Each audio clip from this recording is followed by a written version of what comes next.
Hi there. I'm Michelle with West Coast Nutrition, and I'm coming to you filming this on New Year's Eve.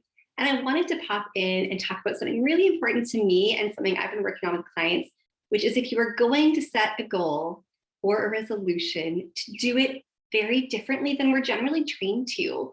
There's two mistakes people make when they set resolutions or goals for the new year that generally keep them off track, right? So they feel really good when you set them and really big and really important, but you just flame out as far as effort and energy and capacity by February, if you're lucky. So this year, I think we're all in the same place. It's been a tough, 18 months. Let's set goals that are going to be successful, but that also take into account you, your body, your capacity, and set ourselves up for success, right? As opposed to failure, because how much better would that feel come February 1st or March 1st if you actually looked back and went like, gosh, I am on track to where I want to be. So let's talk about those two mistakes. The very first one is your goal doesn't take into account you, your life, where you're at, and what's on your plate. The second thing we'll talk about is you're focused on the outcome, lose 20 pounds, run the marathon, whatever that outcome is, and not the process. So you're not focused on the action steps. You're just really, really wishing for that outcome and getting frustrated when it doesn't happen. So let's start with number one. Your goal does not take you, your personal self, into account. And this is probably the most common one that I see.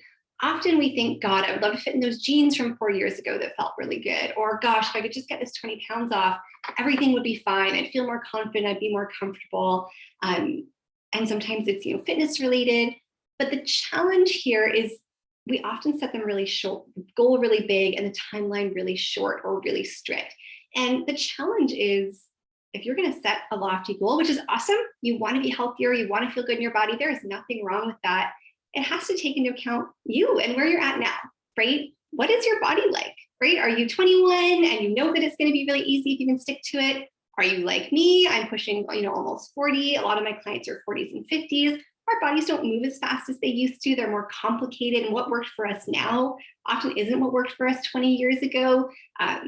What about your emotional capacity? Are you caregiving? Has your job been really demanding? Are you one of my accountants who are coming into the busiest season of their year and you're not going to have 5 hours a week to prep and also another 10 hours to do twice a day workouts? What's your plate look like, right? What is really reasonable as far as both your emotional and your time capacity? How are you already feeling, right? If you're anything like me, you're not necessarily starting 2022 off. You're most energized, you're most, well in all capacities. A lot of us are a little depleted and might not have the zest that we normally do at the beginning of a new year after a break.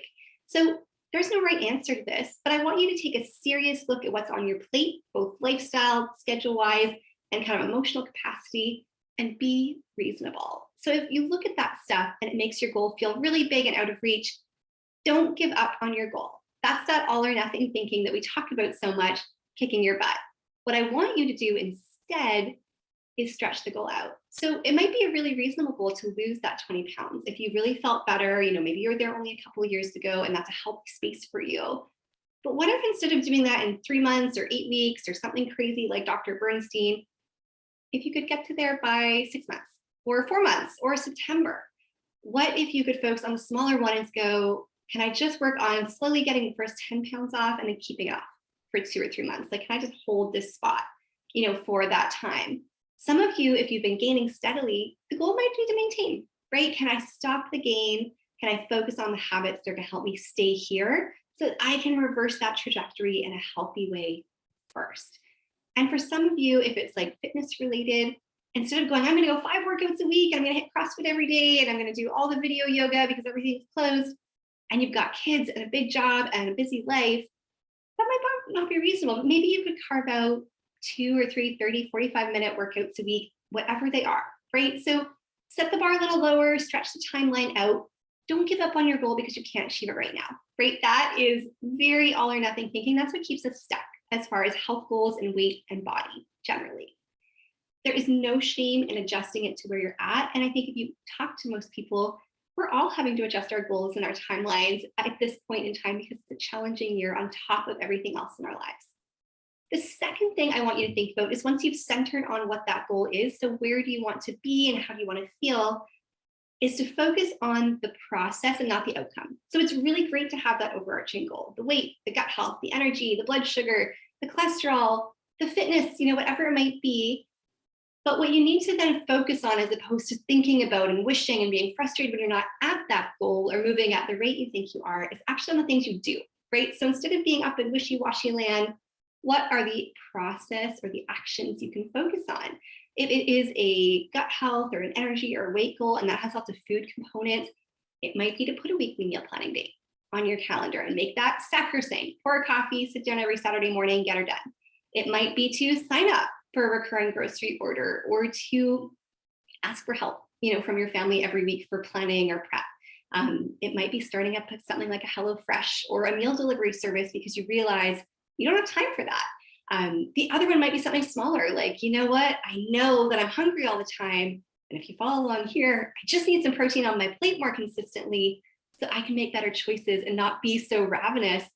Maybe you focus on getting protein at breakfast every day before you nail all 3 meals.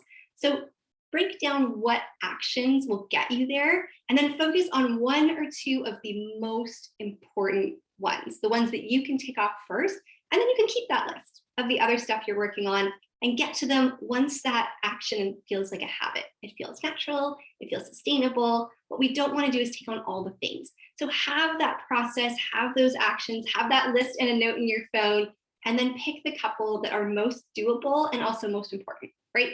Don't focus on the flitty stuff. Don't spend 12 hours looking at supplements on the internet.